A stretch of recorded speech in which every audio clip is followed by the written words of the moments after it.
Of pure rotational spectra. Students, हम discuss कर रहे हैं प्योर रोटेशनल स्पेक्ट्रा। इसमें हम एक मॉलिक्यूल कंसिडर कर रहे हैं, ठीक है, क्योंकि मॉलिक्यूलर स्पेक्ट्रा है हमारे पास, तो हमारी बेसिक चीज यहाँ पे मॉलिक्यूल होगी।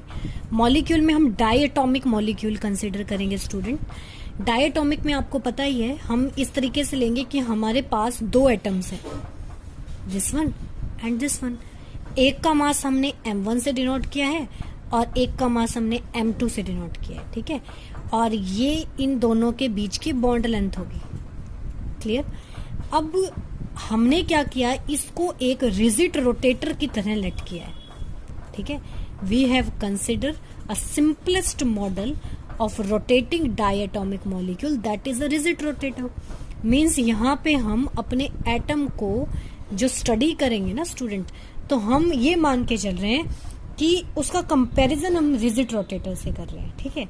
अब इसमें जिसका मास ज्यादा होगा, एक्सिस ऑफ रोटेशन उसके अलोंग लाई करेगी, ठीक है ना। तो स्टूडेंट्स, मैं ये मान के चल रही हूं कि mass of this atom means m1 is greater than m2। Clear? तो अगर ऐसा है तो इट मीन्स जो हमारी एक्सिस ऑफ रोटेशन है वो m1 के नियर बाय लाई करेगी। क्लियर? तो इसका मतलब हुआ कि ये जो आपने एक्सिस ऑफ रोटेशन बनाई, ये सेंटर पे ना बना के थोड़ा सा इसकी तरफ शिफ्ट कर देना। बाकी दोनों का मास अगर सेम है तो सेंटर पे, m2 मास ग्रेटर होगा तो उसकी तरफ बन जाएगा। क्लियर है? अब ये जो डिस्टेंस मैंने लिया है इट इज r, ठीक है। ये डिस्टेंस है दो एटम के बीच में कितना डिस्टेंस है। Clear? I repeat, r is a distance between the atom m1 and m2। Clear?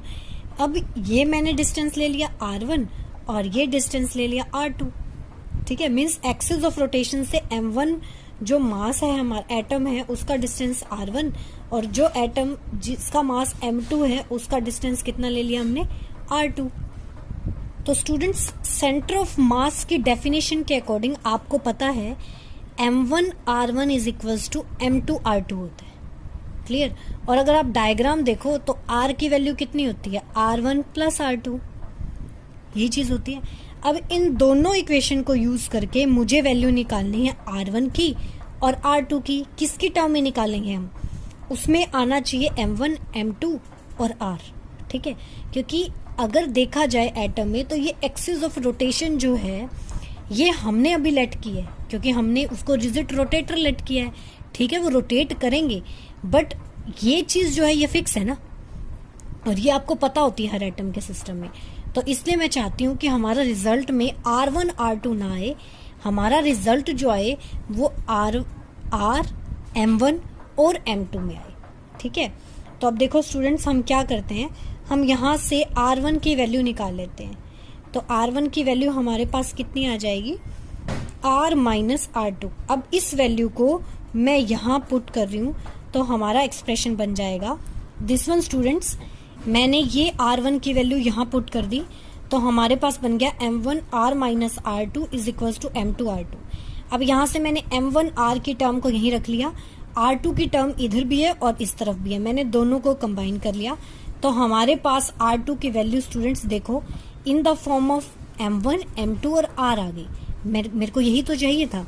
अब मुझे r1 भी सेम ऐसी चाहिए, तो इस r2 की वैल्यू को आप यहाँ पुट कर दो तो आपके पास r1 की वैल्यू आ जाएगी। स्टूडेंट्स, मैंने ये वाली वैल्यू इधर पुट की तो हमारा एक्सप्रेशन बन गया ये। अब इन दोनों टर्म्स में से मैंने r को कॉमन निकाल लिया, तो r को कॉमन निकालने के बाद हमारे पास ये टर्म बन गई और मैंने इसका एलसीएम ले लिया, ठीक है। तो एलसीएम लेने के बाद आप देखो कि m1 से m1 कैंसिल हो गया, तो r1 की वैल्यू भी in the form of r m1 m2 आ गई। तो हमारे पास r2 भी आ चुका है और r1 भी आ चुका है।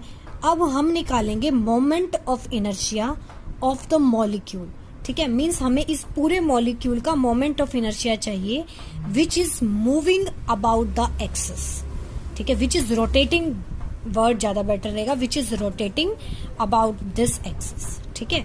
तो हम अब लिखते हैं मोमेंट ऑफ इनर्शिया का फॉर्मूला।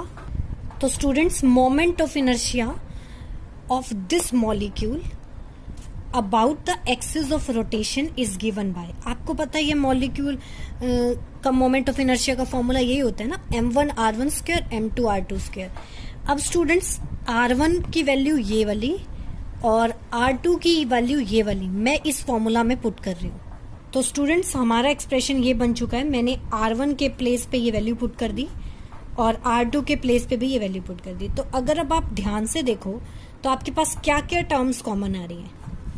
यहां से m1 m2 का स्क्वायर है तो आप m2 जस्ट बाहर निकाल लो, तो m2 मैंने बाहर कर दिया, r स्क्वायर हमारे पास बाहर आ गया m1 प्लस m2 का होल स्क्वायर।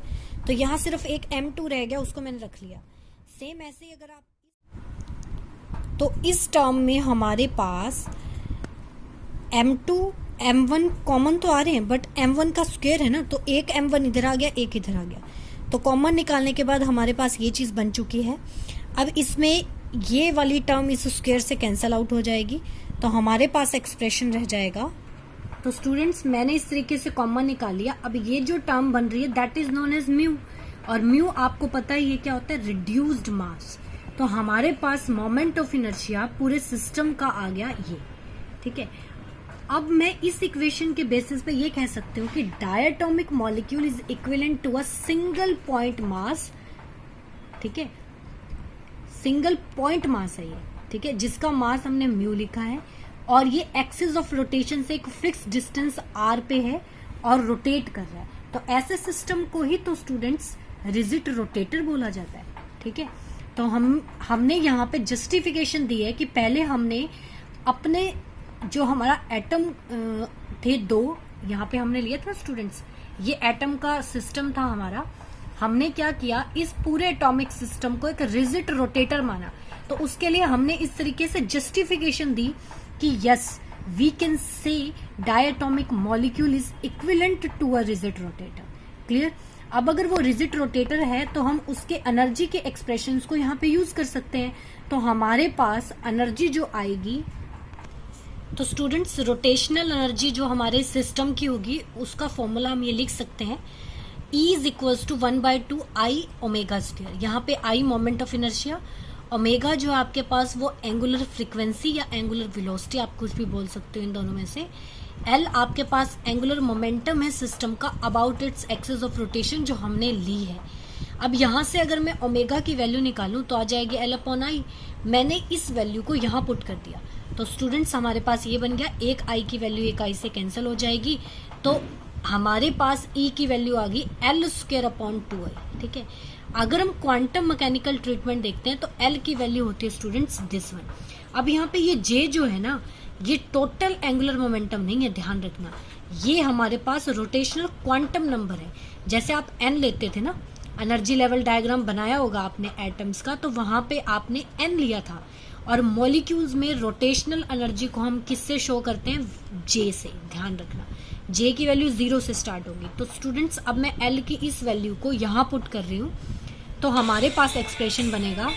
तो ये वैल्यू पुट करने के बाद स्टूडेंट्स हमारे पास ये वैल्यू बन गई है। अब मैंने इसको इस एक्सप्रेशन में इसलिए लिखा है क्योंकि इससे हमें ये पता लग रहा है कि एनर्जी लेवल के अकॉर्डिंग हमारी एनर्जी की वैल्यू क्या है, ठीक है।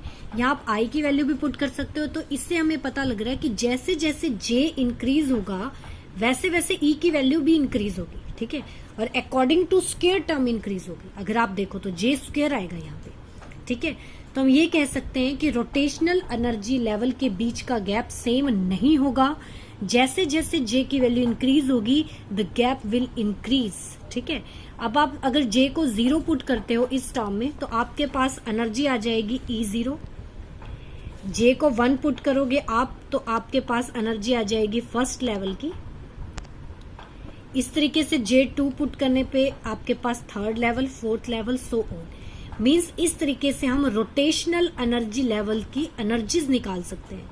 मींस अगर एटम रोटेट कर रहा है, मॉलिक्यूल्स जो हैं, मॉलिक्यूल में जो एटम्स हैं वो एक्सिस के अलोंग रोटेट कर रहे हैं, तो उनकी इनमें से कोई भी पॉसिबल एनर्जी हो सकती है। अब ये एनर्जी चेंज भी हो सकती है, ठीक है। तो नेक्स्ट लेक्चर में हम करेंगे, आज हमने किया प्योर रोटेशनल स्पेक्ट्रा में एनर्जी निकाली है। स्पेक्ट्रा कैसे स्टडी होता है स्टूडेंट, जब एटम एक लेवल से दूसरे लेवल में जाएगा। तो नेक्स्ट लेक्चर में मैं आपके साथ स्टडी करूंगी pure rotational spectra when an atom transit its state from one rotational level to other rotational level. Clear? तो तब तक आप इसको अच्छे से कर लो, कोई डाउट हो तो मुझसे पूछ लेना। नेक्स्ट लेक्चर में हम डिस्कस करेंगे pure rotational spectra when atom travel from one energy level, one rotational energy level to other rotational energy level. Clear?